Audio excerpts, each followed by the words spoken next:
Yeah, I feel really healthy. There's always those little nagging injuries, bruises, and bumps, and things like that. But structurally, everything, I feel really good, really healthy. Going into Georgia Tech, it's homecoming. What does that do to kind of your nerves, knowing there's going to be alumni, maybe more fans? Does that affect you at all? The homecoming celebrations, all this stuff is something that I don't really think about. It's fun to get the school spirit involved and all those things, but I approach every game the same. Homecoming isn't any different for me, and my preparation is big, and I'm going to do what I've done all year. What do you see out of the Georgia Tech defense, and what do you expect from them? Yeah, I expect to see 4 down linemen over 3 technique to the field, and they're big. Their linebackers are big. I'd compare them to Virginia as far as their physicality and things like that. Good football team. They run around. They make plays. This is probably a defense that has played more zone than anybody else that we've seen. Now, whether or not we see that, we don't know. So that's kind of what we're anticipating. But good football team all around. So big up front. Linebackers are big and fill the holes. When you were deciding what school to go to out of high school, how much did you consider the offense that school ran and whether it would fit your style? Considering the offense was definitely one of my considerations, but I think more than that, it was the coaches at that school, and I think the signs of a good coach is if he can take his offense and build it around the talent that he has. So I think that's something that Coach Anai has done really well. I think I obviously signed to play for Coach Harbaugh out of high school, and I feel like that's something that he does really well as well.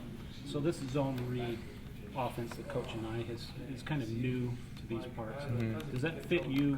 Is that what you would have chosen if it was up to you? Yeah, I think so. I did that in high school, so I was really comfortable with it as far as getting not blocking the man line of scrimmage, getting those reads, and then if needs be, pulling and running. I was really successful doing those things in high school. So this is really familiar to me, and it's been a lot of fun to run.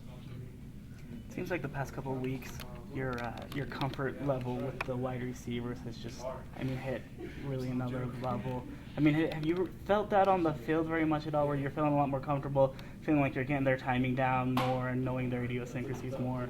Yeah, I do. I do feel that our timing and those things with our wideouts has gotten a lot better, and it's been evident and has shown at the end of the game and throughout the game. So that's been really big. I also think that scheme-wise, we've had some better schemes, and we've been able to look at the things that's been successful for us, what did work and what didn't work, and build around those. So I think the combination of those few things have allowed us to be successful.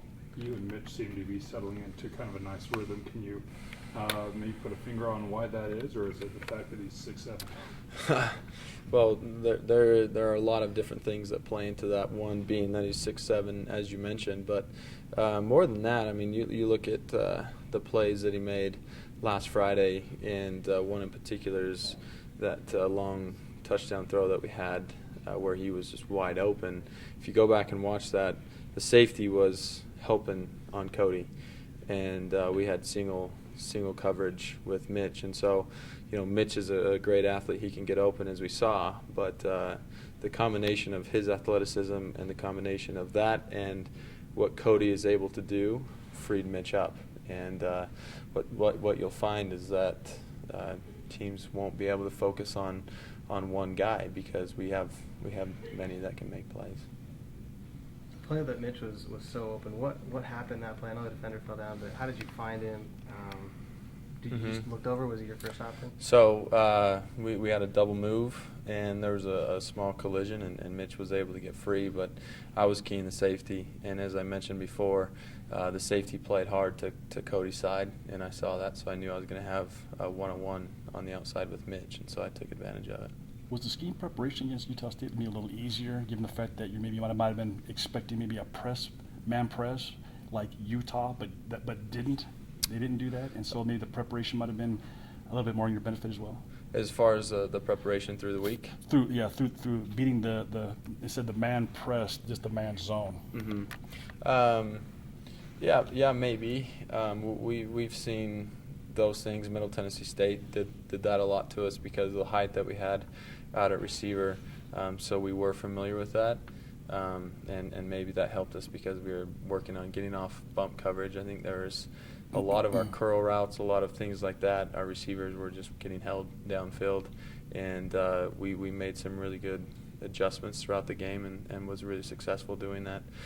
So I think, our preparation, but I think more than that, as I alluded to earlier, we really went back, saw what we were successful at previously in previous games as far as our passing concepts, and we stuck to those things and built off of those and threw the ones out that we weren't successful with. Do you think it makes sense some more play action, help get guys open more since Jamal's such good at running the ball? That kind of help get people open Friday? Yeah, for sure. I mean, the first touchdown was because Jamal just reeled off a 50-yard run or whatever it was, and next play action, safety dove, and we were able to run a post over the top. So the combination of Jamal in the backfield as well as my ability to run and Cody on the other side, it's pretty good.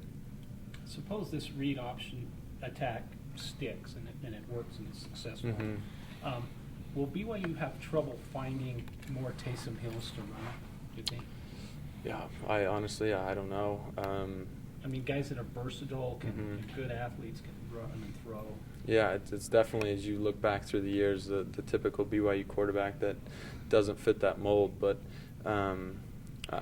looking around and seeing high school, I feel like this zone read passing scheme and offense has trickled down to the high school level, and I think there's many people doing it. So it's all about recruiting to what's going to help you be successful, and I know that that's something that our coaches, they've talked to me, asked me, how fast I am and those things, so they have something to compare it to, so they know what to recruit in the future. So I think they should be able to find it just fine. This may have been asked of you earlier, but can you give us an assessment of what you expect from Georgia Tech's secondary? Yeah, I think their base coverage is a cover 6, cover 2 to the boundary, cover 4 to the field. So I expect to see a lot of that as far as their secondary. The corners are good. They're quick, make plays, and but it's nothing that we haven't seen before, and we're feeling really confident with where we're at as an offense, and looking forward to the challenge.